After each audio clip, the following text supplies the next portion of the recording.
Bismillahirrahmanirrahim. Assalamualaikum warahmatullahi wabarakatuh. Selamat sore dan salam sejahtera bagi kita semua. Pertama-tama, marilah kita panjatkan puji dan syukur kehadirat Allah Subhanahu wa Ta'ala atas berkah dan rahmat-Nya. Alhamdulillah, hari ini Jumat 13 Agustus 2021, kita semua dapat berkumpul kembali dalam suasana penuh kehangatan, penuh keharmonisan, dan penuh rasa syukur dalam balutan penuh keberkahan, tentunya dalam acara live streaming Silaturahmi Kebangsaan dalam rangka peringatan Hari Ulang Tahun Republik Indonesia yang ke-76.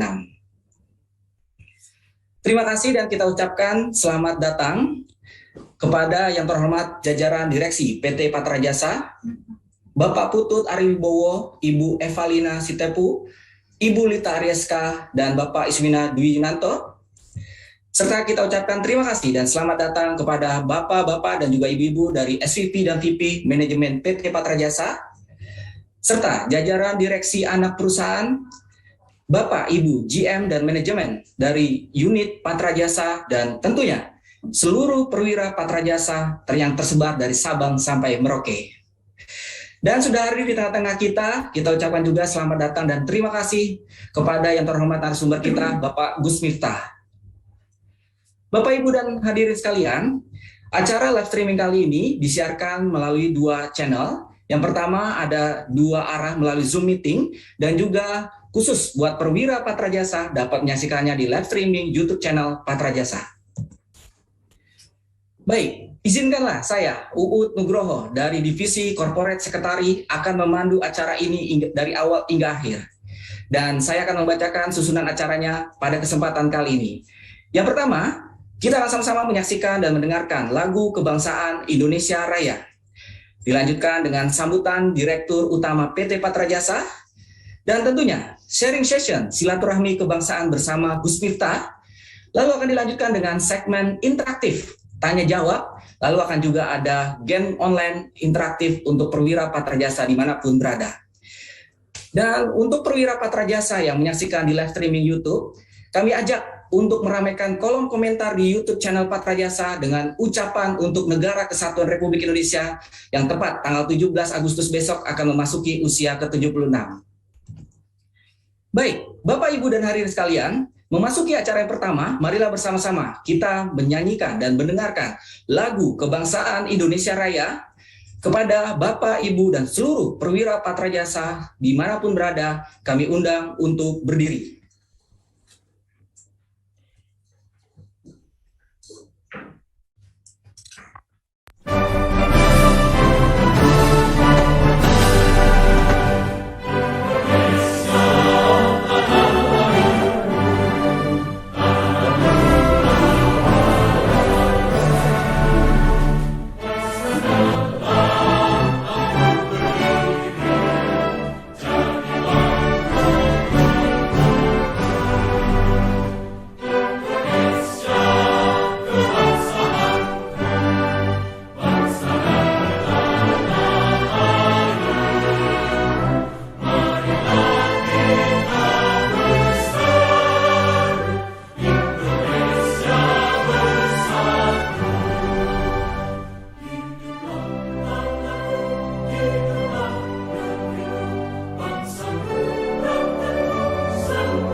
hormati jajaran direksi PT Patra Jasa, para SVP, IP PT Patra Jasa, Direktur Anak Perusahaan PT Patra Jasa, dan seluruh perwira Patra Jasa yang berada di head office maupun di seluruh unit bisnis. Terima kasih atas kehadiran perwira Patra Jasa yang hadir secara online dalam kegiatan silaturahmi kebangsaan bersama Gus Miftah. Saya kenal Gus Miftah itu sudah lama ya, jadi acara seperti ini juga adalah sebenarnya acara rutin yang selalu kita kerjakan bersama-sama. Sudah banyak sekali baik memberikan suatu masukan-masukan baik bagi perkembangan BUMN terkait dengan anak perusahaan BUMN dan menghadapi yang namanya serbuan radikal ya, radikalisme ya, serbuan radikalisme yang menyerang di kalangan BUMN dan anak perusahaan BUMN. Untuk itu,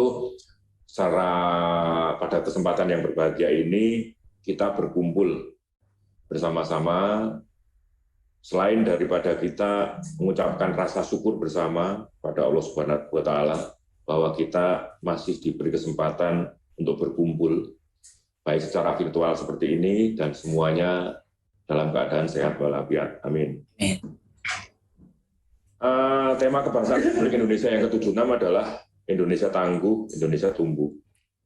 Dan ini saya harapkan seluruh perwira Patra Jasa meresapi dan mengamalkan nilai-nilai ketangguhan, semangat pantang menyerah untuk terus maju bersama. Tema Indonesia Tangguh dan Indonesia Tumbuh diangkat dari harapan bahwa seluruh masyarakat Indonesia mendukung stabilitas dan pembangunan nasional, memanfaatkan ruang demokrasi yang diberikan negara sehingga dapat terlaksana pertumbuhan dan percepatan ekonomi. Dan juga para perwira Patra Jasa ini juga dalam rangka untuk menumbuhkan dan memanfaatkan ruang demokrasi juga diminta untuk menerapkan tata nilai akhlak dalam kegiatan sehari-hari. Sehingga Patra Jasa nanti merupakan duta dari akhlak, ya, duta dari akhlak dari Patra Jasa secara kelompok dan grup secara keseluruhan. Semoga hari ini sharing session dengan Gus Miftah kali ini dapat menumbuhkan rasa kebanggaan perwira, menumbuhkan rasa kebangsaan para perwira untuk dapat terus bersemangat memberikan kontribusi terbaik untuk merusak perusahaan dan negara. Dan sambutan saya, Assalamualaikum warahmatullahi wabarakatuh. Waalaikumsalam warahmatullahi wabarakatuh. Waalaikumsalam warahmatullahi wabarakatuh. Terima kasih kepada Bapak Putut Aribowo yang telah memberikan sambutan dan juga arahannya. Dan Bapak Ibu hadirin serta perwira Patra Jasa dimanapun berada, saatnya kita akan masuk ke acara sharing session bersama salah satu tokoh ulama yang begitu menginspirasi banyak orang, khususnya saat ini menginspirasi generasi milenial yang dikenal juga sebagai pendakwah kaum marginal. Seorang pimpinan pondok pesantren Ora Aji di Sleman, Yogyakarta, yang tentunya banyak sekali mengikuti kegiatan kemasyarakatan, kegiatan sosial, dan banyak sekali membantu masyarakat, khususnya di situasi pandemi saat ini. Beliau merupakan salah satu tokoh yang banyak memberikan kritikan-kritikan positif juga untuk negara kesatuan kita, dan tentunya semoga dengan adanya silaturahmi kebangsaan ini, keluarga besar Patra Jasa dapat semakin menumbuhkan semangat nasionalisme, patriotisme, dan juga pluralisme demi tercapainya yang Indonesia tangguh serta Indonesia tumbuh. Dan tentunya para perwira Patra Jasa, tampak di layar sudah ada profil beliau. Bagi perwira Patra Jasa yang ingin bertanya, melapikan pertanyaan di kolom komentar dari live YouTube dengan nama, spasi dari divisi mana atau unit bisnis mana dan juga dari anak perusahaan mana dan spasi pertanyaannya. Oke, langsung aja, tidak perlu berpanjang lebar, kita akan sapa langsung untuk Assalamualaikum warahmatullahi wabarakatuh, Bapak Gus Miftah. Waalaikumsalam warahmatullahi wabarakatuh. Selamat sore, apa kabar? Sore. Namamu siapa, Pak? Rupanya lucu. Nama saya Uut Nugroho, Pak, dari divisi corporate sekretari. Oh, Permatasari. Oh, bukan Pak. Apa kabar Pak Gus Miftah? Apa kabar? Alhamdulillah baik. Baik. Gimana hari ini? Semangat? Ya, semangat ketemu Pak Dirut kok. Gus, Pak Gus Miftah, melihat situasi dan kondisi Indonesia yang akan memasuki usia 76 tahun ini tentunya banyak sekali tantangan yang dihadapi khususnya buat negara kita. Dalam silaturahmi kebangsaan ini menurut Gus Miftah kira-kira gimana apa yang harus kita persiapkan Gus Miftah dalam menghadapi situasi saat ini? Oke, Mas Uud, terima kasih. Assalamualaikum warahmatullahi wabarakatuh. Selamat sore. Salam kebajikan, namo buddhaya, Om Swastiastu. Hamdan wa syukranillah, salatu wassalamu ala rasulillah, sayyidina maulana Muhammad ibn Abdillah, wala hawla wala quwata illa billah, amma ba'd. Yang terhormat Direktur Utama Patra Jasa, sahabat saya Pak Putut Ariwibowo. Yang saya hormati Ibu Evalina Sitepu. Batak Bu ya? Karo. Kemudian juga hadir Ibu Lita. Mana Lita? Oh yang ini. Bu Lita sehat Bu ya. Dan juga ada Mas Iswina. Nggak hadir. Sedang di online. Di online. Yang saya hormati seluruh perwira yang berbahagia. Alhamdulillahirrahmanirrahim, sore hari ini saya bisa silaturahmi. Tidak hanya silaturahmi kebangsaan, tapi juga silaturahmi kepada Pak Dirut, yang kebetulan dulu teman saya iktikaf. Jadi saya dengan beliau ini sama-sama aktivis mencari sahur gratisan atas nama iktikaf ya, atas nama iktikaf. Yang saya meyakini salah satu solusi bangsa hari ini adalah dengan memperbanyak silaturahmi. Maka Nabi Musa dikasih syarat oleh Allah supaya air hujan itu turun di umatnya Nabi Musa. Ternyata syaratnya dua Pak Putut. Yang pertama itu adalah jadilah umat yang akur dan rukun. Karena dikatakan la tadkhulunal jannata hatta tu'minu wa la tu'minuna hatta tahabbu. Sekali-kali kamu tidak dikatakan beriman, sekali-kali kamu tidak akan masuk surga sehingga kamu beriman. Dan kamu belum dikatakan beriman sehingga memiliki rasa cinta dan kasih sayang. Makanya kalau bangsa ini pengen mendapatkan solusi dari masalah pandemi yang kita hadapi hari ini, salah satunya adalah jadilah bangsa yang akur. Hilangkan ego sektoral. Ego-ego merasa mayoritas. Merasa lebih hebat daripada mereka yang minoritas. Apapun suku, agama, dan bangsanya. Nah, saya pikir teman-teman di BUMN serta anak perusahaan yang ada di bawahnya harus mulai ini. Ini kemarin saya sampaikan kepada Pak Menteri, kepada Bro Erick Thohir itu, ya ini harus kita lakukan. Karena kalau kita lihat hari ini ya nyuwun sewu Pak Putut, polarisasi itu sangat kelihatan. Siapapun yang berbeda dianggap musuh. Nah, artinya yang ingin saya sampaikan sebenarnya bukan itu. Bahwa kita belum bisa menghormati pendapat orang lain. Bahwa berbeda pendapat itu biasa sebenarnya, tetapi bagaimana kemudian kita menghargai pendapat orang lain itu luar biasa, apalagi kaitannya dengan agama. Nah, bangsa ini, bangsa yang ditakdirkan oleh Allah dengan penuh perbedaan, pluralis, baik dari segi suku, dari segi agama, dan anak bangsa. Saya sampaikan begini, sebelum saya lanjutkan cerita Nabi Musa tadi, Pak. Bangsa ini pernah punya pengalaman, Bu Sitepu ya. Saya manggilnya Bu Eva atau Bu Sitepu? Bu Eva. Oh, Bu Eva. Kalau Sitepu banyak ya? Oh iya. Pas satu. Kalau Sitepu banyak. Kalau teman saya yang juga temannya Pak Putut, marganya beda lagi, Mbak. Si lupa hutang. Si lupa hutang. Bangsa ini punya pengalaman dijajah berapa? 350 tahun. 350 tahun. Ada banyak hikmah yang bisa kita ambil dari penjajahan itu. Yang pertama, kita bersyukur bangsa Indonesia melahirkan satu ideologi yang namanya Pancasila. Yang ternyata kehebatan Pancasila itu masih terjaga sampai hari ini. Kenapa saya katakan demikian? Kalau ngomong soal kerukunan tadi, Pak Putut pernah ke Arab, tahu jazirah namanya Jazirah Arab. Jazirah Arab itu dipersatukan dengan bahasa yang sama, tetapi mereka berdiri di atas banyak negara. Artinya apa? Walaupun mereka satu bangsa yang namanya bangsa Arab, dipersatukan dengan bahasa Arab, tetapi mereka tidak bisa menjadi negara yang satu. Makanya negaranya pecah-pecah. Dari Arab Saudi, dari Suriah, dari macam-macam. Ini satu bangsa yang namanya bangsa Arab, dan dipersatukan dengan satu bahasa namanya bahasa Arab, tetapi mereka tidak bisa menjadi negara yang satu. Satu bangsa berdiri di atas banyak negara. Kemudian Eropa. Di Eropa itu ada satu bangsa namanya apa? Euro. Mereka dipersatukan dengan bahasa yang sama. Bahasanya apa? Inggris.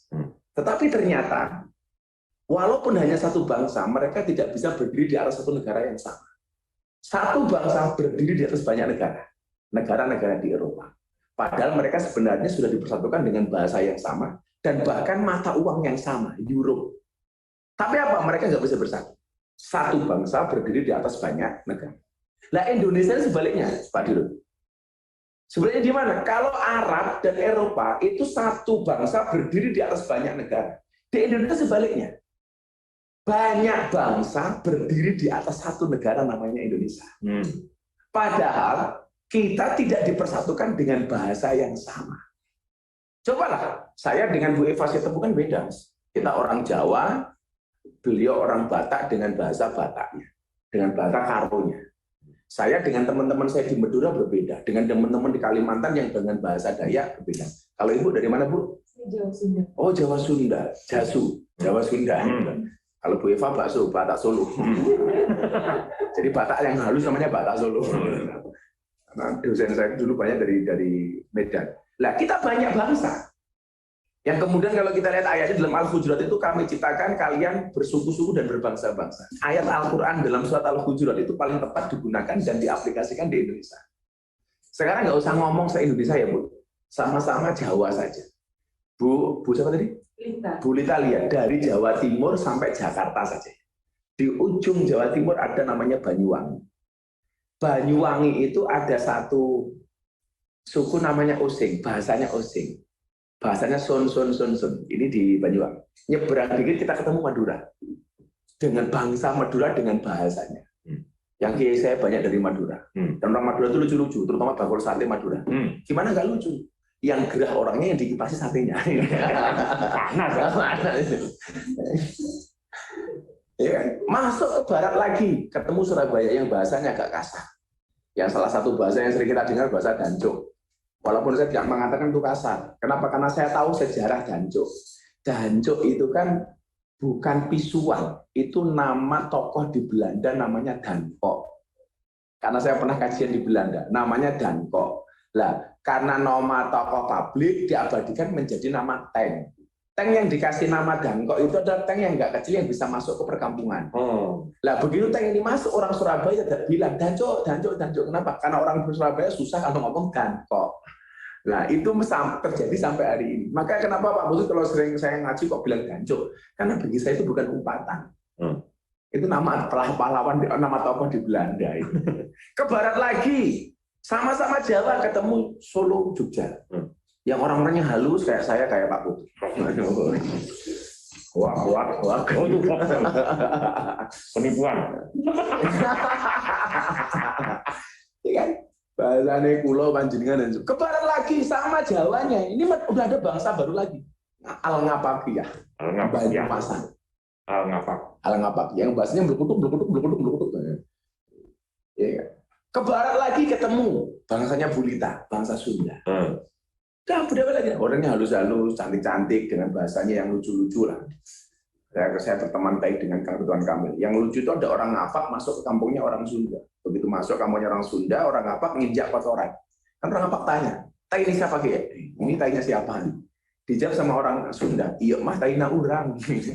Ini tainya urang gitu. Orangnya orang Sunda dengan orangnya orang Jawa itu kan beda. Lah orang Ngapak nggak terima. Ini orang percaya, masa tain orang gede ini segi ya ini. Tain orang gede ini segi udang. Ke barat lagi ketemu Jakarta. Bangsanya apa? Betawi. Lu gua, bapak lu mertua gua. Ini banyak bangsa ternyata bisa bersatu walaupun dipisahkan dengan bahasa yang berbeda. Ternyata yang mampu mempersatukan apa? Pak Dirut, Pancasila. dengan kebinekaan tunggal ika yang ada di dalamnya, itu ternyata sampai hari ini menjadi senjata yang ampuh untuk mempersatukan bangsa ini. Maka saya pikir Pancasila harus betul-betul dipahami oleh segenap insan BUMN juga kawan-kawan perwira di Patra Jasa ini. Bahwa Pancasila mengakui keberagaman agama yang berbeda. Semua agama yang diakui oleh undang-undang legalitasnya, maka dia berhak menjalankan perintah agamanya tanpa mendapatkan gangguan dari pihak mana. Ini konsep yang saya pegang. Makanya bagi saya bisa membedakan mana urusan hablum minallah, mana urusan hablum minan nas. Kalau persoalan ibadah tidak bisa kita campur, tetapi persoalan hablum minan nas dan sosial tentunya kita baca bareng-bareng. Dan ini betul-betul saya pahami. Maka kenapa ketika ada banyak undangan kayak besok ini saya malam 17-an, ini ada acara GBI bersama Pendeta Gilbert Lumindong. Saya diundang untuk memberikan kajian. Karena acaranya kebangsaan, ya saya mau gitu. Karena sama-sama membangun bangsa ini. Lah, memang ada beberapa pihak yang agak sembrono tentang memahami keberagaman. Semua agama itu sama. Saya sampaikan, pemahaman saya dalam Pancasila. Semua agama itu benar, menurut saya masih koma belum titik. Karena dalam mengatakan semua agama itu benar. Yang benar itu adalah dalam pemahaman Pancasila. Semua agama itu benar bagi penganutnya. Kalau semua agama itu benar titik, kan bahaya dong. Pak Putut bisa tiap hari ganti agama. Gitu bro. Kalau semua agama itu benar titik, saya sama bisa tiap hari ganti Gulita, Bu Evi, sampai Eva sama. Kalau semua agama itu benar, Pak Putut bisa hari Senin Islam, hari Selasa Kristen, hari Rabu Katolik, hari Kamis Hindu, hari Jumat Buddha, hari Sabtu Dharma Gandul, kan hari Minggu Gandul Lima Dharma. Ini kan bahaya. Maka semua agama itu benar menurut penganutnya. Menurut saya sebagai Muslim, ya agama yang paling benar Islam. Tapi ingat, tanpa harus ngejas agama orang lain salah. Tanpa kemudian saya, Bulita yang beragama Islam, mengejas orang yang beragama lain salah. Tapi juga kemudian ada yang agak lucu. Zaman Menteri Dalam Negerinya itu Pak Cahyokumolo, saya ketemu di Solo di acara. Gus, ini ada orang yang mengusulkan kolom agama dalam KTP dihapus saja. Alasannya kenapa Pak Menteri? Alasannya karena itu merupakan awal diskriminasi. Maka dihapus saja. Kalau Gus Miftah gimana? Waktu itu saya jawab, Pak Menteri, saya nggak setuju. Bagi saya identitas agama dalam KTP itu satu hal yang membanggakan bagi saya. Anda orang Islam, agamanya Islam, di KTP Miftah agama Islam, banggalah. Anda umpamanya nama Samuel agama Kristen, berbanggalah dengan KTP. Identitas dong. Dan ini ya mohon maaf Pak, kalau saya kecelakaan di jalan, kemudian saya meninggal dunia, saya diopeni dengan cara apa? Yang dilihat apa? Kan identitasnya. Jangan sampai orang Islam diurusi dengan cara Kristen atau sebaliknya. Maka saya nggak setuju. Maka saya bilang sama Pak Cahyokumolo waktu itu, kalau kolom agama dalam KTP dihapus, saya nggak setuju. Tapi kalau yang dihapus kolom kawin atau belum kawin, saya setuju. Lah, itu lumayan. Jadi saya bisa modusin Bulita sama Bu Eva. Statusnya Pak Gus? Nggak ada. Nah, pemahamannya seperti itu. Pancasila ampuh dan terbukti mempersatukan anak bangsa sampai hari ini. Maka saya pengen teman-teman di Patra Jasa itu betul-betul memahami Pancasila dan pasal-pasal yang ada di dalamnya. Nah, tapi ada satu efek negatif karena terlalu lamanya kita dijajah oleh sekutu, oleh kolonial. Efek negatifnya gimana Pak Betul? Nah ini, kita masuk ke wilayah yang lebih serius lagi. 350 tahun kita dijajah menjadikan bangsa ini bangsa yang kata anak milenial itu apa? Insecure. Kalau Pak Putut ini jelas usia kolonial, selera milenial. Jadi insecure itu ya, underestimate menjadi bangsa yang tidak percaya diri. Kan ada orang yang underestimate, kurang pede, juga ada orang yang overconfident, terlalu percaya diri. Kalau pede orang Jawa petang dedet lah. Nah, di mana kemudian dampak negatifnya, impact-nya? Karena terlalu lama kita dijajah oleh orang-orang asing. Mindset kita itu menjadi mindset yang tidak percaya diri. Apalagi ketika melihat orang luar. Contoh begini, orang Indonesia itu kalau melihat orang bule, mindset yang ada di otaknya apa, bro? Oh, ini orang pintar. Jadi kalau lihat orang bule itu mengatakan dia orang pintar. Kalau lihat teman-teman kita Chinese Tiongkok, mindsetnya apa? Orang kaya. Padahal di Singkawang, teman-teman kita Chinese jadi penjual gorengan, pengamen biasa di Singkawang. Tapi mindset kita secara umum mengatakan ketemu orang Cina, ini orang kaya. Nah, kalau ketemu orang Arab, pakai jubah, pakai serban, mindsetnya apa? Orang suci. Ya, orang suci, bro. Habib. Nah, itu. Ustaz, saya dan sebagainya. Yang ini kemudian saya melihat ini menjadi potensi pasar asing untuk menjajah bangsa ini. Makanya orang-orang kita kalau menggunakan produk asing itu lebih bangga dibandingkan menggunakan brand lokal. Walaupun kualitas brand lokal itu tidak kalah dengan brand-brand asing. Maka unicorn kita sekarang bongso belanja online dan lain sebagainya itu kalau nggak ada regulasinya, saya bilang sama Pak Menteri, ini bahaya, akan mematikan produk-produk lokal. Produk-produk lokal. Coba Anda lihat, sekarang orang belanja dari rumah secara online, makanya ibu-ibu kan nggak pernah ke mall, karena cukup melalui online. Oh, kayaknya sama suaminya, Pak, aku nggak pernah ke mall, lah yo mendino kiriman datang. Oke, paket, gitu loh paket. Lalu sekarang beli brand internasional, bro, itu bisa online. Kita bisa beli brand-brand dari Perancis itu bisa masuk ke Indonesia, ke rumah kita itu tanpa harus ke Plaza Indonesia, tanpa harus ke Plaza Senayan, cukup dari ini. Nah, ini kalau nggak disikapi, penjajahan produk ini akan ngeri, bro. Sehingga kemudian akan mematikan potensi UMKM. Makanya disitulah kemudian harusnya disikapi dengan regulasi supaya kemudian tidak mematikan produk-produk lokal. Yang pengen saya bicarakan bukan itu. Nah, ini ternyata dimanfaatkan oleh orang-orang asing untuk menjajah bangsa ini dengan segala kepentingannya. Maka saya sampaikan, bukan waktunya lagi kita hari ini bermusuhan sesama anak bangsa. Seharusnya apa? Ayo kita saling merekatkan tangan. Saling bahu-membahu untuk membesarkan bangsa ini. Bangsa ini, Pak, hari ini kalau dijajah dengan agresi militer seperti zaman dulu 45 nggak mungkin. Karena orang-orang barat, orang-orang penjajah itu mikir, Indonesia dulu yang hanya bermodalkan bambu runcing dengan kalimat takbir Allahu Akbar bisa mengalahkan Belanda dengan segala alutsistanya. Hari ini Indonesia dijajah seperti itu, mereka mikir karena alat kita jauh lebih canggih. Nah, bagaimana kemudian menjajah bangsa ini? Tidak lagi dijajah secara militer, tetapi dijajah secara ideologi. Mindset kita yang dijajah dengan produk. Supaya apa? Bertengkar, bermusuhan antara satu dan yang lainnya. Kalau dulu awal penjajahan, bagaimana kemudian orang NU dan Muhammadiyah ini diajar? Begitu masalah kunut rame kan, masalah wirid habis sholat rame, masalah mendoakan orang mati rame. Ini yang satu ngomong diterima, yang satu enggak. Ini penjajahan secara sistemik yang dilakukan dengan secara ideologi. Makanya saya dulu, seperti Pak Dirut tahu, saya tinggal di masjidnya orang Muhammadiyah. Saya yang dianggap orang NU, saya tinggal di masjidnya orang Muhammadiyah 4 tahun. Sebagai James Bond, jaga masjid dan kebun.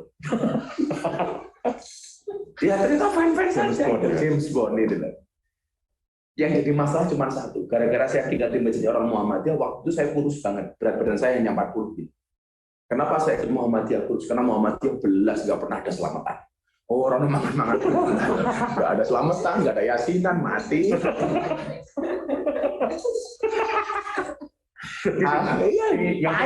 Yang seneng yasinan tuh NU. Begitu saya nikah dengan orang NU, pindah ke lingkungan NU, berat badan saya langsung naik 105 kilo waktu itu. Kenapa saya ikut orang NU gemuk? Karena orang NU dikit-dikit makan. Yasinan makan, tahlilan makan, sholawatan makan. Tetangganya sakit minta didoakan makan. Yang sakit mati makan lagi 7 hari. Kita dijajah itu. Muncul begitu banyak ideologi-ideologi itu. Belum lagi kemudian yang berwawasan sosial dan sebagainya. Terus seperti itu. Dan ini ketika kita ribut sesama anak bangsa, dulu antar agama dibenturkan dan sebagainya. Antar ormas seperti itu dan seterusnya, belum lagi antar pendukung partai politik. Ketika kita ribut hanya persoalan-persoalan seperti itu, ini orang-orang asing masuk, Pak. Mengambil harta, merampas harta kekayaan kita. Tahu-tahu tambang hilang, tahu-tahu produk-produk asing banyak yang menguasai bangsa ini. Maka solusinya apa? Bangsa ini harus bersatu. supaya kita tidak dijajah oleh orang-orang yang punya kepentingan dengan Indonesia. Kenapa? Karena Allah menakdirkan bangsa ini menjadi bangsa yang seksi, bahasa saya. Walaupun sekarang cowok itu milih cowok cewek yang gemuk, bukan yang seksi itu. Karena cewek seksi hanya fokus kepada penampilan, tidak pernah fokus kepada perasaan.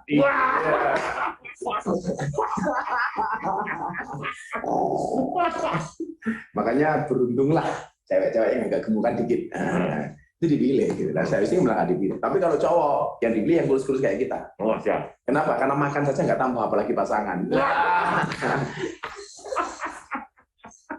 Tapi kalau ada karyawan Patra Jasa yang gemuk, Anda santai saja. Anda sebenarnya tidak gemuk. Jadi ada teori begini. 100 kg di bumi itu sama dengan 30 kg di Mars. Itu artinya Anda tidak gemuk, hanya salah planet.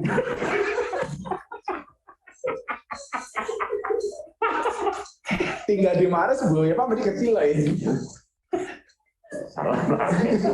Salah planet gitu. Maka tadi dikatakan apa? Wala tu'minuna hatta tahabu, dan sekali-kali kamu belum dikatakan beriman sehingga mempunyai rasa cinta dan kasih sayang.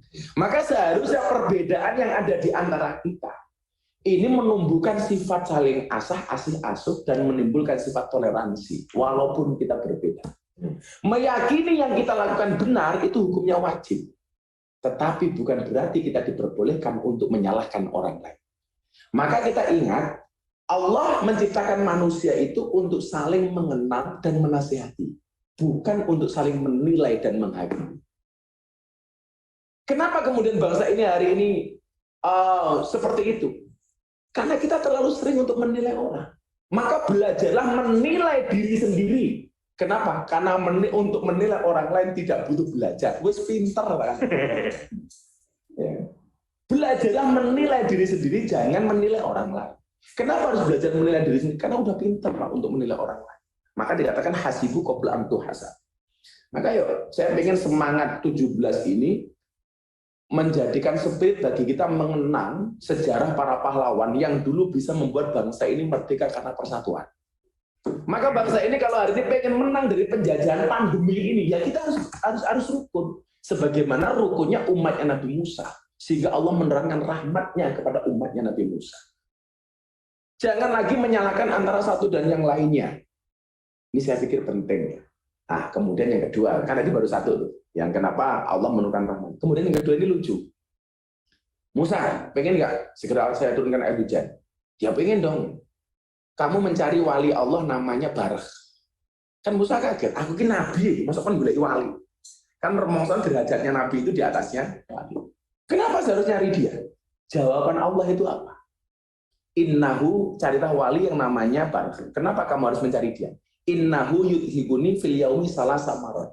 Karena wali yang namanya Barakh itu sehari bisa membuatku tertawa minimal 3 kali. Jadi Gusti Allah bisa diajak guyon gitu. Ini benar. Innahu yudhibuni fil yaumi salasa marat. Karena dia bisa membuat aku tertawa minimal 3 kali. Lah, Allah itu imunitasnya naik dengan tertawa. Maka bangsa hari ini tolong jangan menjadi bangsa yang sepaneng gitu loh. Akhirnya benar, si Barakh ini ditanya sama Musa. Oh kamu Musa ya? Iya. Kamu Barakh ya? Iya. Coba kamu doain supaya umat saya dikasih air hujan oleh Allah. Dan doanya Barakh ini betul-betul membuat Allah itu tertawa. Doanya bagaimana? Ya Allah, apakah air hujan itu sudah tidak manut dengan engkau? Apakah air hujan itu sudah tidak taat kepada engkau sehingga tidak mau turun ke umatnya Nabi Musa? Keren banget doanya. Keren. Ya Allah, apakah air hujan sudah tidak patuh dan taat kepadamu sehingga dia tidak mau turun ke umatnya Nabi Musa? Mendengar ini Allah tertawa dan kemudian menurunkan air hujan kepada umatnya Nabi Musa. Makanya gimana ya Pak Butut ya? Ya, kondisi Patra Jasa hari ini dengan segala ujian yang ada di dalamnya. Ya kita buat apa? Sersan serius tapi santai. Bahwa kerja fokus iya, tapi jangan sampai kemudian kita menjadi orang-orang yang sepaneng lah. Yang sepaneng. Maka syaratnya apa? Supaya kita tidak sepaneng gitu. Kalau saya sendiri kalau dungu itu guyon, Pak. Banyak guyon. Jadi kalau saya punya santri di pondok itu 400 yang semuanya saya hidupi di sana. Kalau saya kekurangan untuk menghidupi anak-anak santri, doa saya nggak serius. Ya Allah, santri-santri itu titipanmu. Engkau yang menitipkan hidup dan engkau pula yang memberikan kehidupan kepada mereka. Kalau sampai mereka nggak bisa makan, mereka mati. Aku rapopo ya. Jadi pola-pola seperti itu saya pikir penting. Sehingga kemudian apa? Bangsa ini akhirnya kehilangan guyonnya. Kalau dulu zaman Gus Dur, Pak Putut kan ya, bagaimana kemudian bangsa ini bangsa yang asik gitu. Bahkan kalau Gus Dur tingkatnya membuli dirinya sendiri, tidak membuli orang lain. Kayak satu ketika Gus Dur ditanya, Gus, kenapa sih kalau Anda ceramah selalu dibuka dengan Assalamualaikum? Apa karena Anda Muslim yang taat? Oh, enggak. Kenapa saya kalau ceramah saya buka dengan Assalamualaikum? Karena saya pengen tahu ada yang datang apa enggak. Jadi kelas mulia itu membuli dirinya sendiri, bukan membuli orang lain. Sementara hal ini yang kita lakukan apa? Begitu gampangnya kita membuli orang lain. Nah, syaratnya adalah sebelum kita tanya jawab, ya, di mau bermata sapi mau. Bermata sedikit lagi, sekali lagi kamu pandu. Jadi syaratnya apa? Saya mau tanya coba kepada semua yang nonton ya. Orang berbuat baik itu awalnya dari mana? Dari mana, Bu? Orang berbuat baik. Pasti rata-rata Bu Lita jawabnya dari mana, Bu? Dari hati kan? Bu Eva dari mana, Bu Eva?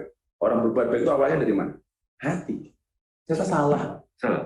Menurut Imam Al-Ghazali, orang itu berbuat baik atau buruk, itu awalnya dari mana?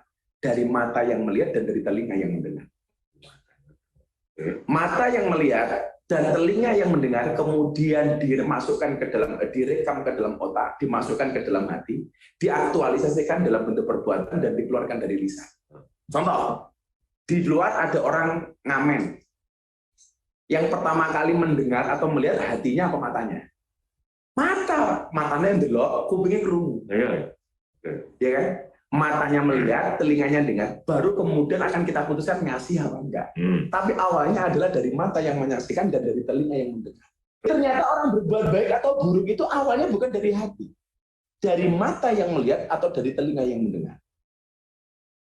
Makanya Allah nggak pernah melahirkan manusia di muka bumi ini yang dia buta sekaligus tuli. Nggak ada. Kalau buta, kemudian bisu ada, atau budak dia bisu ada.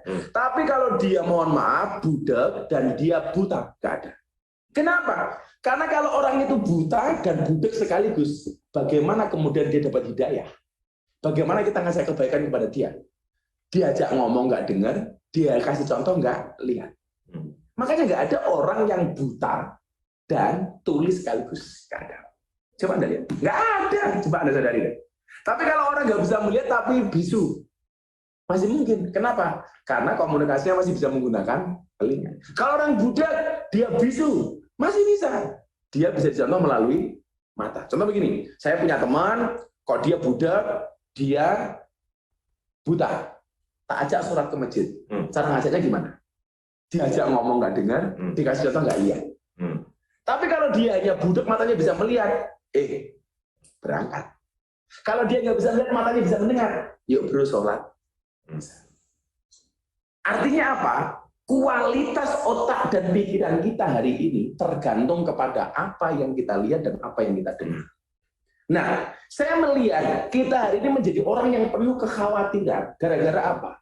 Terlalu banyaknya informasi dan berita yang kita lihat justru tidak meningkatkan imun, tapi justru menurunkan imun. Persoalan sama dengan persoalan kondisi pandemi yang belum berakhir seperti ini. Maka banyak hari ini orang yang kemudian apa? Mempunyai ketakutan yang berlebih bahkan parno gara-gara mata dan telinga. Nah, kemarin saya rapat dengan Pak Menteri Perhubungan, dengan Pak Menteri Kesehatan melalui Zoom. Saya diminta bagaimana Gus solusinya. Kenapa kok di Jogja terutama Bantul tinggi banget? Kita cari solusi waktu itu. COVID ya? COVID. Akhirnya saya bilang, para ahli itu mengatakan harapan baik dan optimisme itu meningkatkan imunitas 50%. Sementara berita yang keluar yang kita lihat itu rata-rata tidak meningkatkan imun. Kenapa? Ketakutan berita kematian dan lain sebagainya. Artinya apa? Harapan baik dan optimisme ini harus kita bangun. Dengan cara apa? Melihat yang baik dan mendengar yang baik. Maka hari ini banyak orang yang khawatir dengan kehidupannya. Kue sing kerja ini aja masih khawatir. Waduh, bagaimana dengan keberlangsungan kami? Bagaimana dengan mereka yang tidak pernah bekerja, yang nggak punya pekerjaan? Nah, sebagai penutup, coba yang di ruangan ini Anda jawab. Bayangkan bila Anda berada di tengah sungai naik perahu, kemudian perahunya bocor, dan di sekitar perahu itu banyak buaya. Apa yang harus Anda lakukan? Bayangkan naik perahu di tengah sungai, perahunya bocor, dan di samping perahu itu banyak buaya. Apa yang harus Anda lakukan? Jawabannya satu. Yang harus Anda lakukan adalah berhenti membayangkan. Kan saya tadi bilang apa? Bayangkan. Kita ketawa kita. Berhenti membayangkan. Artinya apa? Hari ini kekhawatiran kita itu berlebih. Kenapa? Karena bayangan yang sebenarnya belum tentu terjadi. Maka saya sampaikan, kecemasan itu adalah ilusi buruk tentang masa depan. Daripada kita membuang waktu untuk cemas, lebih baik mempersiapkan diri untuk menghadapi. Oh, itu buat gede. Nyar itu. Maka bermimpilah dalam hidup, tapi jangan hidup dalam mimpi. Mungkin itu ya Pak Dirut ya. Kita masuk ke sesi sharing deh. Kalau mungkin ada pertanyaan saya persilakan. Silakan Mbak Uut Permatasari. Mas dong. Terima kasih Bapak Gus Miftah untuk kajiannya begitu luar biasa. Kita di sini dapat ilmunya dan juga dapat sisi lucunya juga Pak, keren, luar biasa. Sudah ada di ujung telepon, kayak kuis ya. Di ujung meeting sudah ada Pak Sukir, Pak Gus Miftah dari GM Patra Jasa Office Tower yang ingin bertanya. Silakan Pak Sukir. Assalamualaikum, Kang Gus Miftah. Waalaikumsalam Pak Gir. Apa kabar? Alhamdulillah. Alhamdulillah. Kang Gus Jogja, saya Belali, Tanggaan. Oh, boleh lali. Siap. Tanya dikit. Ini kan saat ini itu lagi masa-masa pandemi COVID nih. Nah, bagaimana cara meningkatkan etos kerja menurut ala Kang Mas itu gimana nih? Belajar. Assalamualaikum. Waalaikumsalam Pak Sukir. Kalau dulu kita sering nonton film-film biasanya ono Sukir ono Boneng. Bokir nih. Bokir Pak Sukir. Lalu. Dikatakan lakot kana lakum fi Rasulillah uswatun hasanah. Kanjeng Nabi itu kan uswah. Uswah itu bahasa kita suri toladan.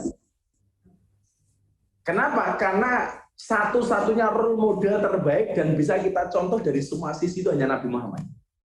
Maka saya ditanya, Gus, apakah kiai itu untuk dicontoh? Enggak. Kiai itu bukan untuk dicontoh, Bu.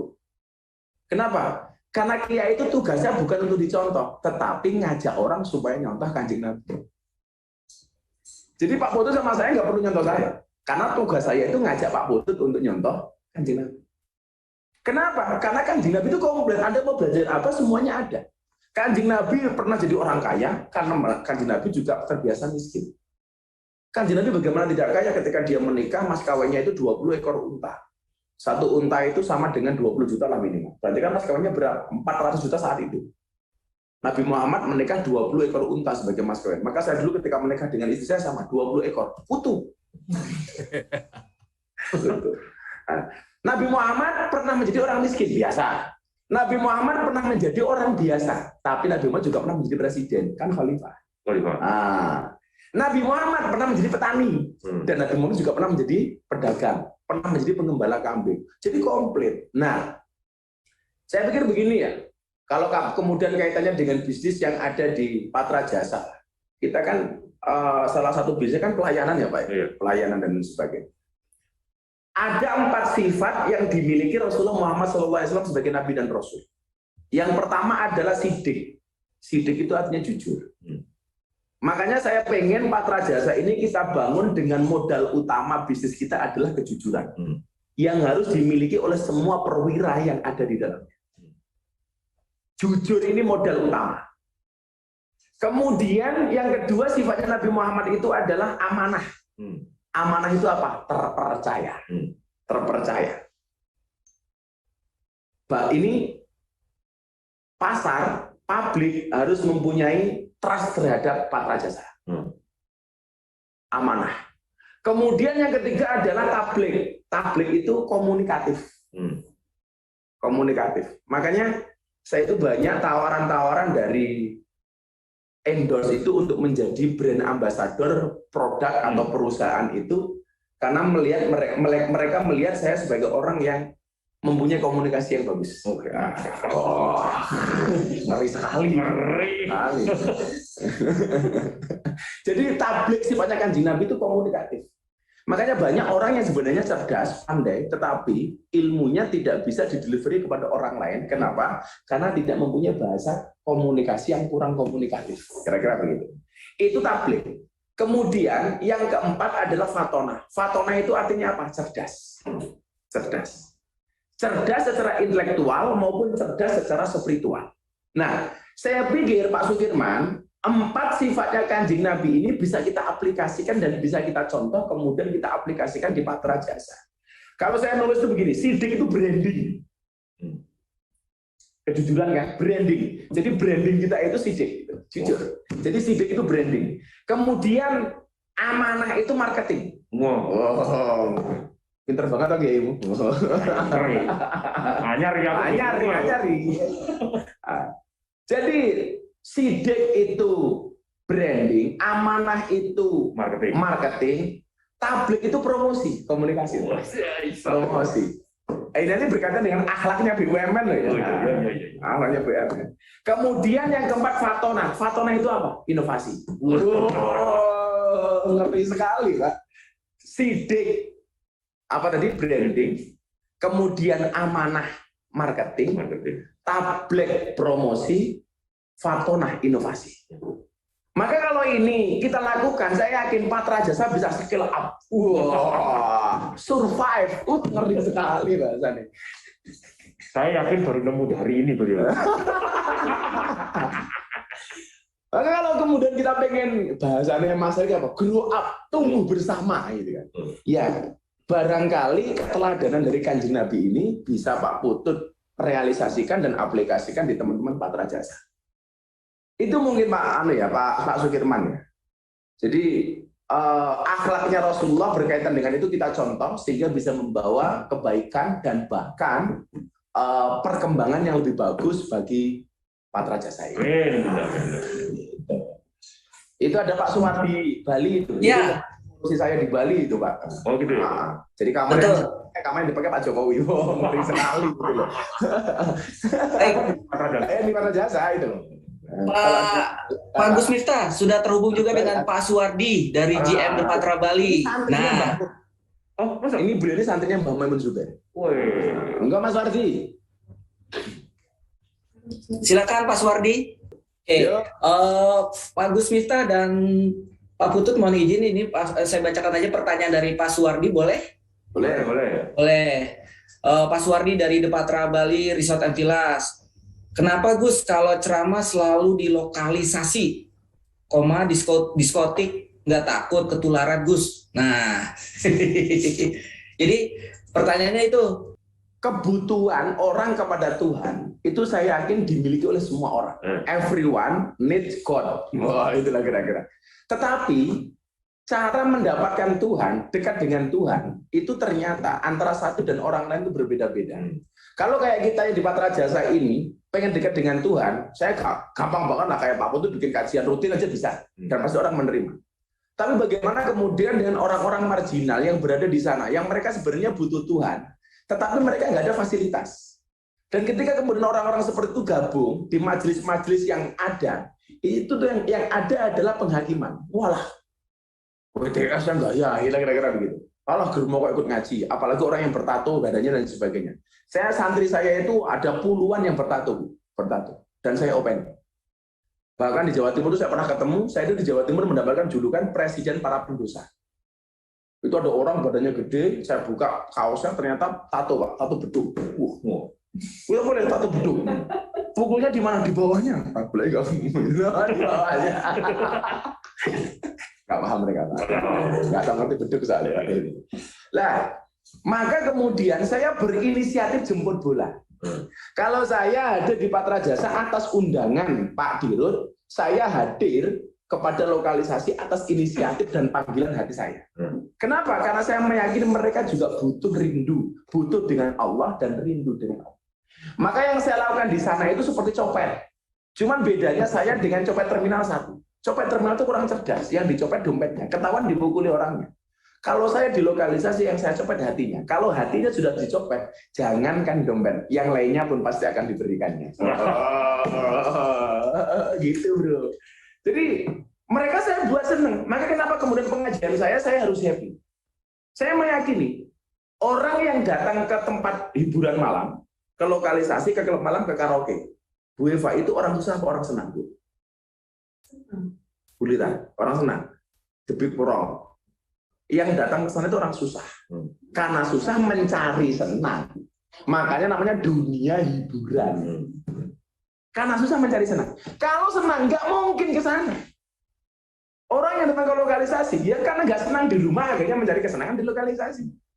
Orang nggak senang di rumah, akhirnya mencari kesenangan di klub malam, di dunia hiburan. Makanya klub malam itu namanya puskesmas, pusat kesenangan mas-mas. Yang barangkali tamu regulernya, Nah, kenapa pengajian saya kemudian saya buat menyenangkan? Persoalannya sederhana. Kenapa mereka datang mencari kesenangan di klub malam? Karena mereka nggak pernah mendapatkan kesenangan di tempat pengajian. Makanya kalau pengajian saya buat menyenangkan, harapan saya mereka nggak perlu mencari kesenangan di klub malam. Lah, kalau saya ngaji di klub malam, kenapa harus menyenangkan? Supaya mereka tidak merasa dihakimi. Kewajiban saya menyeru dengan cara yang baik dan ngasih contoh yang baik. Walaupun banyak kontroversi. Banyak orang yang mengatakan Miftah itu ngawur dan lain sebagainya. Saya cukup katakan begini. Ini ada Mas siapa umumnya? Mas Heru, ada Uut, ada Pak Wardi, ada Pak Dirut. Ibarat orang sholat di masjid. Oke lah, Pak Dirut yang menjadi imamnya. Mas Heru yang menjadi muadzinnya. Pak Wardi yang memberikan khutbah Jumatnya. Miftah cukup menjadi orang yang membersihkan toiletnya di tempat-tempat kotor. Karena saya meyakini mau sehebat apapun Pak Dirut sholat di masjid, tetapi kalau WC-nya kotor dan bau, pasti akan mengganggu kekhusyuan sholatnya Pak Dirut. Lah tugas saya untuk membersihkan toilet itu. Silakan Anda di masjid, silakan Anda di pesantren, silakan Anda di mana-mana. Biarlah saya yang ngurusi toilet-toilet ya, seperti di klub malam, di lokalisasi dan lain sebagainya.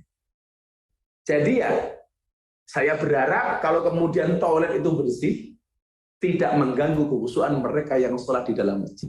Itu Pak Wardi alasannya. Walaupun konsekuensinya saya tidak sewangi Pak Dirut yang sholat di masjid, yang jadi imam. Walaupun saya tidak seharum mereka yang berada di soft, mungkin saya bau kotoran dan lain sebagainya. Maka istilah Habib Lutfi waktu itu beliau mengistilahkan Miftah kayak bengkel. Yang namanya bengkel juga kadang-kadang pakai. Itulah alasan kenapa saya pakai kacamata hitam. Bukan untuk melindungi pandangan. Supaya kalau ngelirik gulita tidak kelihatan. Supaya tidak tergoda. Baik. Pandangan saja sebenarnya. Pak Gus Miftah, terima kasih. Masih ada tersambung juga Pak Gus Miftah dari Pak Umar, Patra Dumai Hotel. Silakan Pak Umar. Ya, terima kasih. Sugeng santen, Gus. Pak Umar. Gus, ini kalau tadi dengan menyampaikan terkait dengan Imam Ghazali menyampaikan bahwa kebaikan itu berangkat dari mata dan telinga. Nah, saat ini itu berarti kan berita hoax itu menurunkan imun, Gus. Nah, kira-kira caranya memfilter berita hoax itu berapa, Gus? Matur suwun. Ya. Bagaimana cara memfilter hoax? Yang pertama, Al-Quran mengatakan Pak Umar, fas'alu ahla dzikri in kuntum la ta'lamun. Maka bertanyalah kepada ahli dzikir ketika kamu tidak mengetahui sebuah persoalan. Ikutlah pendapat ahli, jangan ikutan orang-orang yang ahli berpendapat. Nah, hari ini hoax itu rata-rata dibuat oleh orang yang ahli berpendapat, bukan pendapat ahli. Karena apa Pak Umar? Dulu orang membuat RCTI itu mengeluarkan biaya 500 miliar sampai 1 triliun. Sekarang semua orang berpotensi punya TV melalui HP-nya. Cukup dengan HP Cina saja sudah bisa bikin TV. dengan dua juta. Dari reporter. Dan orang kemudian bisa mereport dirinya sendiri, kemudian memposting dirinya sendiri. Dan bahkan kalau kemudian kita bisa memviralkan diri kita sendiri. Walaupun viral itu tidak bisa by design. Itu yakin, itu alam. Gitu. Maka yang bisa kita lakukan adalah bertanya kepada pendapat ahli, bukan orang yang ahli pendapat. Kemudian yang kedua apa Pak?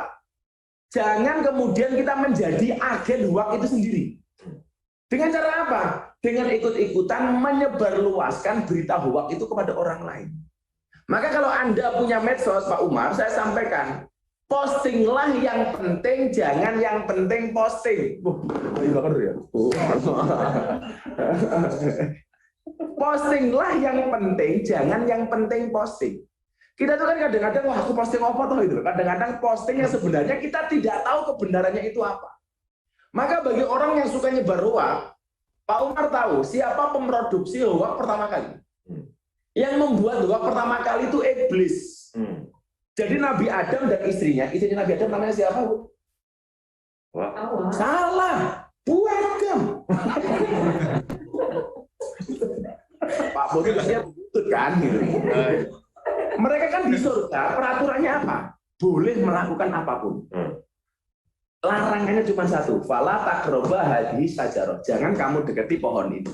Jadi kamu di surga menjengking malik mereng terserah, tapi kamu jangan dekati pohon itu.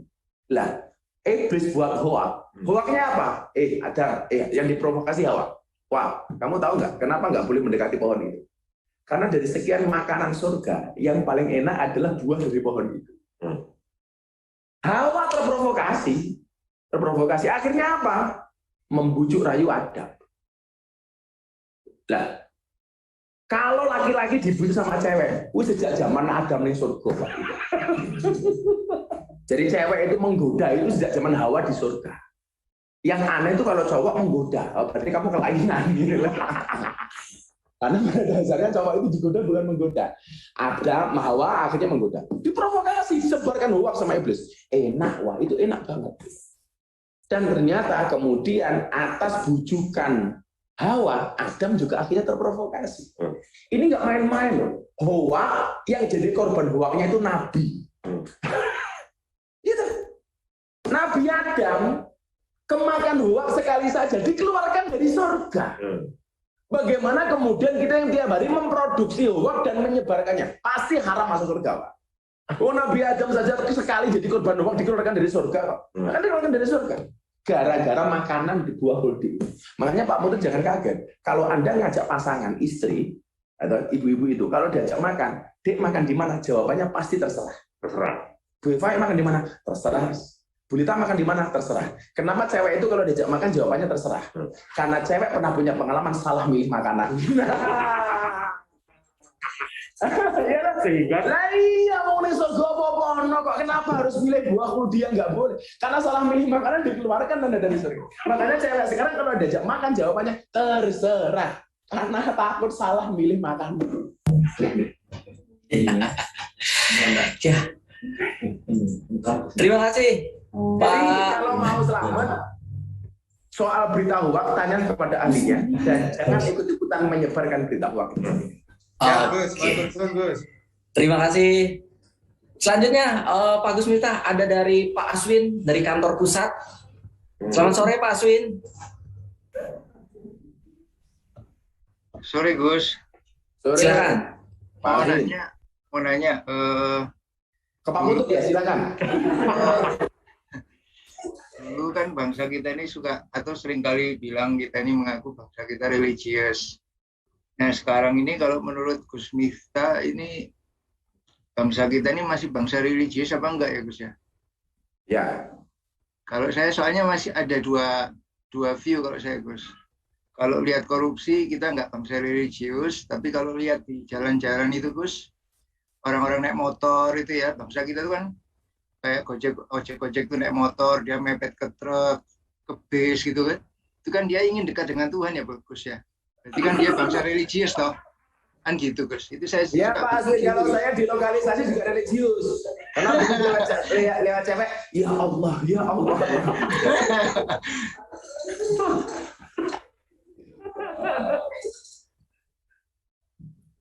Pak Aswin, begini kantor ya bisa karo aku yo. Ini di sini berarti dia. Di atas, Pak. Oh, dari 11.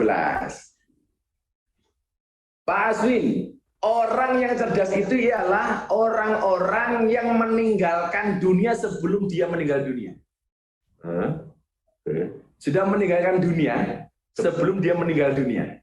Beda loh ya. Maka saya punya konsep begini. Boleh punya harta, tetapi tidak boleh cinta dengan harta. Maka dikatakan hubbud dunya ra'su kulli khati'ah. Mencintai dunia, hubbud dunya, itu adalah merupakan nenek moyang dari segala kesalahan. Nah, saya melihat Pak Aswin, bangsa ini kemudian hilang dari nilai-nilai agama. Kenapa? Karena terlalu cintanya kita dengan dunia. Saya sepakat orang Islam itu harus kaya, orang beragama itu harus kaya. Saya sepakat uang itu harus dikuasai oleh orang soleh. Karena kalau uang itu dikuasai oleh orang soleh, maka akan banyak manfaatnya. Tapi kalau uang dikuasai oleh orang yang tidak soleh, Pak Aswin, itu akan banyak madorot dan maksiatnya. Makanya kalau saya sepakat, orang-orang baik itu harus kaya, supaya bisa menebarkan banyak kebaikan.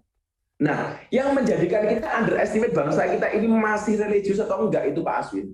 Karena terlalu banyaknya orang kita ini yang cinta dengan dunia. Maka seharusnya yang kita harus belajar dari filosofi tukang parkir. Tukang parkir itu punya segalanya, punya Alphard, punya Pajero, bahkan punya Hummer. Tapi begitu diambil, begitu pergi, nggak pernah sakit hati. Monggo, gitu loh. Lah kita boleh punya rumah, tapi jangan pernah tempatkan rumah itu di dalam hati. Artinya apa? Kalau rumahmu terbakar, yang terbakar cukup rumahmu, hatimu nggak ikut-ikutan terbakar. Amin. Mobil itu tempatnya di garasi, bukan di hati. Kalau mobilnya rusak, yang rusak juga mobilnya, hatinya nggak ikut-ikutan rusak. Boleh punya, tetapi tidak boleh cinta. Nah, rusaknya bangsa kita hari ini, Pak, begitu banyak pejabat rakyat yang cinta dengan dunia. Maka kemudian apa? Karena yang disembah ini harta, dia melupakan Allah sebagai sang pemilik harta sejatinya. Makanya begitu banyak orang yang mengkhawatirkan rezekinya, Pak Aswin. Saya nggak mau teman-teman perwira ini mengkhawatirkan kehidupannya. Saya kasih contoh begini yang paling gampang, Pak Aswin. Kita itu aneh. Kalau naik pesawat, nggak pernah kenal dengan pilotnya, nggak pernah kenal dengan pramugarinya, tetapi kita nyaman naik pesawat. Bahkan perintah apapun dari pramugari kita manut. Coba lihat, tegakkan sandaran kursinya, ya kan? Turunkan turunkan, buka jendelanya, ya kan? Jangan ke toilet ini cuaca buruk, tolong jangan ngising dulu, manut, Pak. Kita nggak masuk ke toilet dan lain sebagainya. Padahal kita nggak pernah kenal dengan pilotnya, nggak pernah dengan pramugarinya. Kita nyaman tinggal di pesawat. Perintah apapun kita lakukan. Lucunya apa? Kita tinggal di dunia yang tahu siapa pemilik dunia dan kenal siapa pemiliknya. Kita tidak pernah merasa nyaman hidup di dunia. Kan kurang ajar banget. Naik pesawat nggak kenal dengan pilotnya kita nyaman. Hidup di dunia yang kenal dengan siapa pemilik dunia kita tidak pernah merasa nyaman. Maka dikatakan oleh Ibnu Athaillah As-Sakandari di dalam kitab Hikam, dalilun alang timasil basirati minka. Itu menunjukkan dan itu merupakan bukti bahwa telah mati mata batin. Nah, kenapa bangsa ini hari ini kesannya jauh dari religius? Banyak orang yang telah mati mata batinnya. Makanya Patra Jasa ini bukan tujuan, tetapi jembatan untuk berjuang, wasilah untuk berjuang. Berjuang untuk apa? Tentunya untuk sama-sama memakmurkan bangsa ini melalui Patra Jasa. Boleh punya, tetapi tidak boleh cinta. Begini ya Pak Aswin ya. Betulan Gus. Terima kasih Pak Aswin, terima kasih Pak Gus Miftah. Pak Gus Miftah, kita sela untuk yang banyak bertanya di kolom komentar live streaming YouTube, Pak. Ini sudah banyak sekali perwira-perwira Patra Jasa yang antusias ingin bertanya sama Gus Miftah. Yang pertama ini ada dari Grady, Patra Malioboro Hotel, Yogyakarta. Bagaimana cara menekan ego sektoral agar perbedaan antara kaum minoritas dengan mayoritas tidak menjadi penyebab terhalangnya kerukunan antar bangsa? Monggo Gus. Ya. Kurus-kurusnya ikan itu pasti ada dagingnya. Dan segemuk-gemuknya ikan pasti ada durinya. Durinya. Saya dulu berpikir dengan kondisi kemajemukan bangsa ini, tak pikir kok susah ya kita untuk bersatu. Tapi tak pikir tidak. Kalau ada orang mengatakan mimpimu terlalu besar, katakan kepada mereka, bukan mimpi kami yang terlalu besar, tapi pikiran kalian yang terlalu kecil. Keren sekali gue. Ngono Mbak, dengerin. Gitu. Makanya kalau kamu cari pasangan, cari yang romantis. Jangan cari yang romantis, cari yang humoris. Lebih baik humoris berakhir tragis romantis daripada romantis berakhir tragis. Tapi kalau saya dengan Bu Eva ini seperti Indomaret dan Alfamaret. Berdekatan sih, tapi nggak pernah jadian.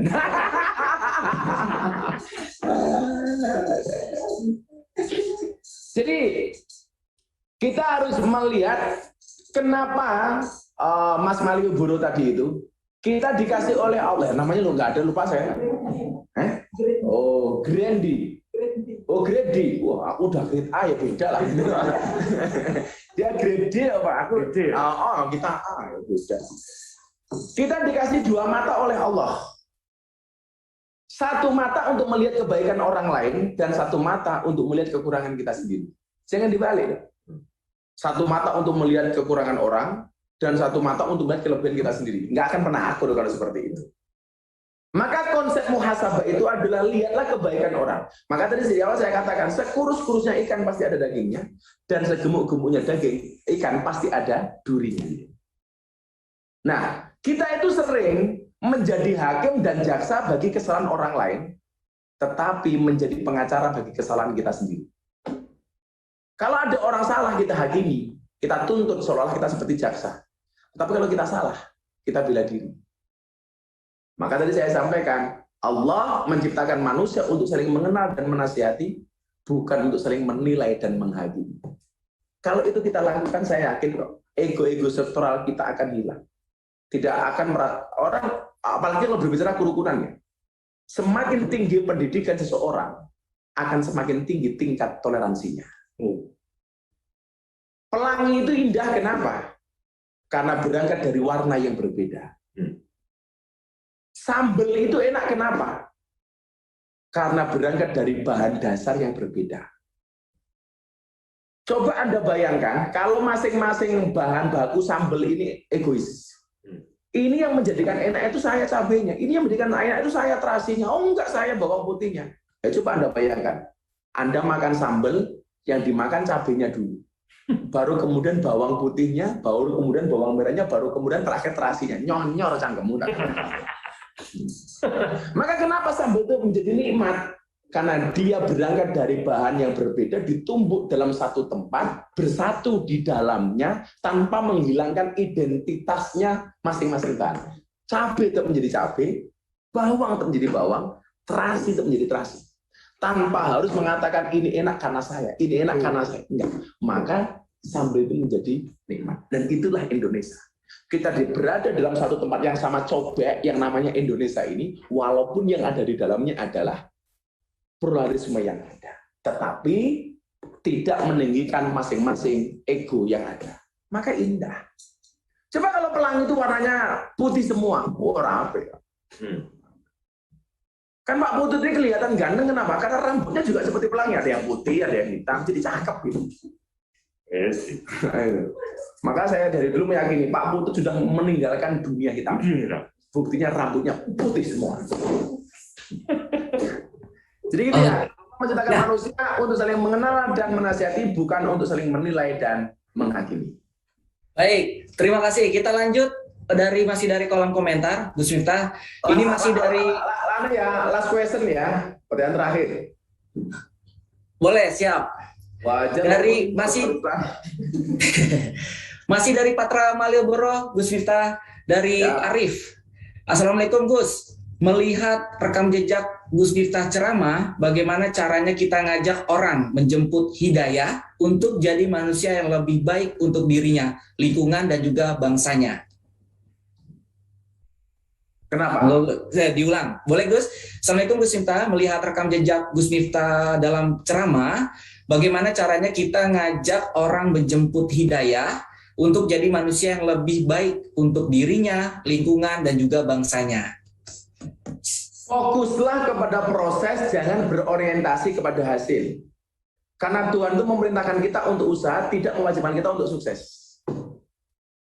Nggak ada dalam bahasa agama itu kamu wajib sukses, nggak ada.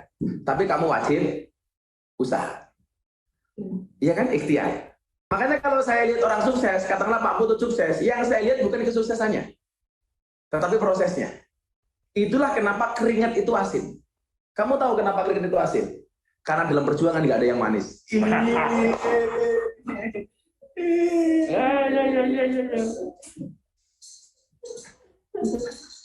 Ya, demikian juga dengan saya dakwah, itu kalau saya kemudian pengen menghadirkan hidayah, hidayah itu hak prerogatifnya Tuhan. Bahkan Nabi Muhammad tidak bisa menghadirkan hidayah bagi pamannya. Kan pamannya didoakan sama kanjeng Nabi supaya dapat hidayah sampai meninggal enggak? Sampai kemudian Nabi Muhammad bersedih, Allah mengatakan kepada Muhammad, innaka lan tahdi man ahbabta walakinnallaha yahdi may yasha. Wahai Muhammad, sesungguhnya engkau tidak bisa memberikan hidayah kepada orang yang kamu cintai, tetapi Allah lah yang akan memberikan hidayah kepada siapapun yang dikehendaki. Maka ketika saya ditanya wartawan, Gus, pengen menghadirkan hidayah kepada mereka, saya itu siapa? Aku mah apa tuh? Gitu orang Sunda. Tapi saya hanya berusaha menghadirkan Tuhan di dalam kehidupan mereka. Maka dulu tahun 2015 saya pernah diundang Kick Andy, tapi saya menolak. Saya baru mau diundang Kick Andy itu setengah tahun yang lalu. Sebelumnya saya nggak pernah mau. Ketika teman-teman bertanya begini, kenapa Gus nggak mau diundang sama acara-acara TV? Waktu itu jawaban saya apa? Bos, saya bilang, Allah menciptakan Miftah tidak untuk menjadi orang terkenal. Waktu itu ya, tetapi untuk mengenalkan Allah kepada mereka yang belum kenal. Kalau kemudian saya hari ini dibuat terkenal oleh Allah, barangkali untuk lebih banyak memperkenalkan Allah kepada banyak orang. Amin. Kan begitu saja. Jadi jangan mengklaim, wah itu masuk Islam karena saya. Kalau banyak wartawan, Gus, itu Deddy Corbuzier masuk Islam karena enggak, saya siapa? Kalau gara-gara diskusi dengan saya mungkin iya, tapi bukan karena saya. DJ KT Butterfly, orang Thailand, DJ seksi, kemudian dia berubah seperti itu karena udah dikehendaki oleh Allah. Sama halnya kita bekerja di Patra Jasa, kewajiban kita itu berusaha sebaik-baiknya. Hasil akhir itu urusan Allah. Maka kalau kemudian kita gagal, kita nggak akan sakit hati. Ketika kita sukses nggak tinggi hati gitu loh. Kita tuh kan hari ini kalau sukses merasa tinggi hati, kenapa? Karena mengklaim itu kinerja kita. Begitu gagal, kita stres, kenapa? Karena merasa kita segera. Tapi kalau kemudian kita kembalikan sama Allah, kan enak. Ini kewajibanku kerja. Maka saya di dalam bekerja itu punya standar. Liyakinlah mata frohubi, yakinlah mata zalubi. Semakin sedikit standar kebahagiaanmu, maka semakin kecil potensi kekecewaan. Kenapa orang itu banyak kecewa? Karena ekspektasinya berlebih-lebihan. Aku pulang kantor, sudah membayangkan istri di rumah masak, di atas meja makan banyak makanan, istri sudah dandan cantik. Begitu saya pulang, dia nyambut. Begitu kita pulang ke rumah, dodok pintu, nggak ada yang bukain, buka meja makan, nggak ada yang makan, masuk kamar, bojo masih pakai daster, karo kukur-kukur silit. Ngapang, sakit hati, Pak. Kenapa? Karena ekspektasinya berlebihan. Maka semakin kecil standar kebahagiaanmu, maka semakin kecil potensi kekecewaan. Maka di dalam bekerja saya menerapkan standar kerja maksimalis, standar hidup minimalis. Jangan dibalik. Jangan dibalik. Jangan sampai standar hidupnya maksimalis, standar kerja minimalis. Matamu, tak SP3 kamu dari Patra Jasa. Ya saya ulangi ya, standar kerja maksimalis, standar hidup minimalis. Wah itu baru keren. Kalau itu kondisinya, saya mendedikasikan diri saya sebaik-baiknya, soal hasil itu urusan Allah. Ingat, sukses itu melalui banyak proses, bukan melalui banyak protes. Nah, ketika tujuanmu belum berhasil, ubah caranya, jangan ubah tujuannya.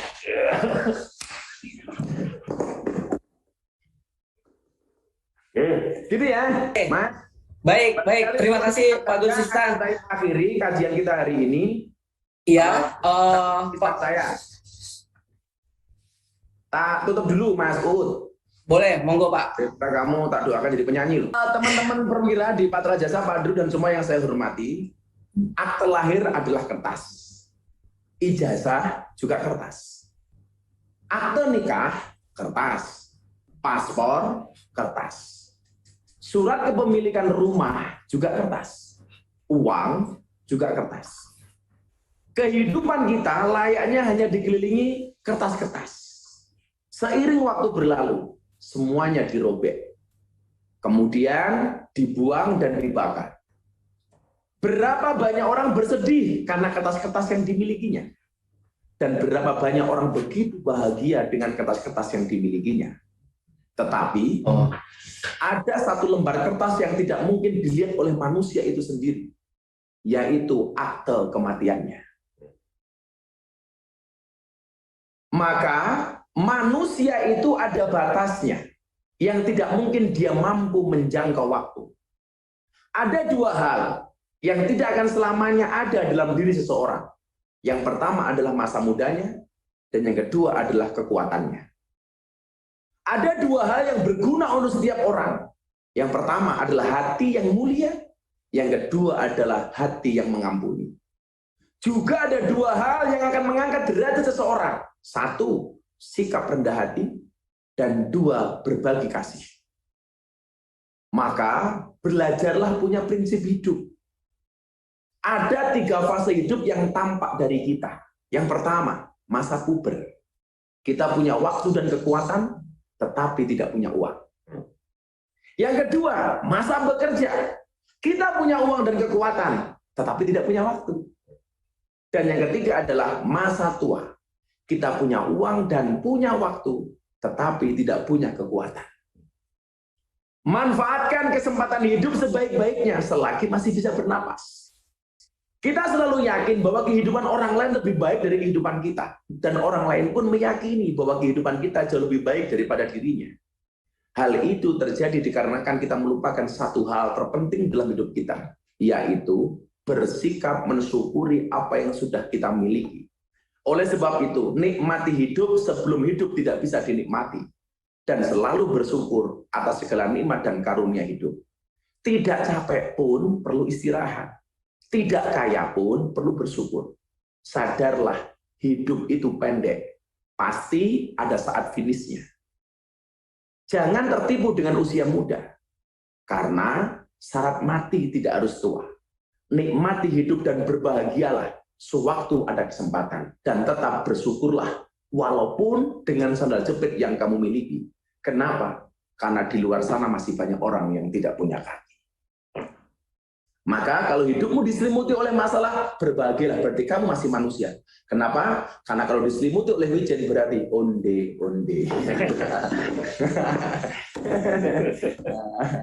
Terima kasih semuanya, kawan-kawan perwira, Pak Dirut, ibu-ibu direksi, bapak direksi, dan semua perwira. Mudah-mudahan ada manfaatnya untuk kita semuanya. Dan ingat, kenapa kaca mobil bagian depan itu jauh lebih besar daripada kaca spion? Karena masa depan bangsa Indonesia jauh lebih besar daripada masa lalunya. Terima kasih. Assalamualaikum warahmatullahi wabarakatuh. Waalaikumsalam warahmatullahi wabarakatuh. Terima kasih kami ucapkan kepada seluruh tamu undangan dan juga narasumber Bapak Gus Miftah yang telah hadir dan mendukung acara ini. Salam hormat dari kami Perwira Patra Jasa di seluruh Indonesia. Kalau gitu, Uut pamit undur diri. Dari awal hingga akhir, mohon maaf kalau ada segala kekurangan yang ada, baik yang disadar ataupun tidak sadar. Dan terima kasih kepada teman-teman Perwira Patra Jasa kebanggaan bersama dari ujung Sumatera sampai dengan ujung Papua yang telah berpartisipasi untuk silaturahmi kebangsaan bersama Gus Miftah ini. Akhir kata, Uut pamit, selamat sore, sampai jumpa. Assalamualaikum warahmatullahi wabarakatuh. Salam Perwira Patra Jasa.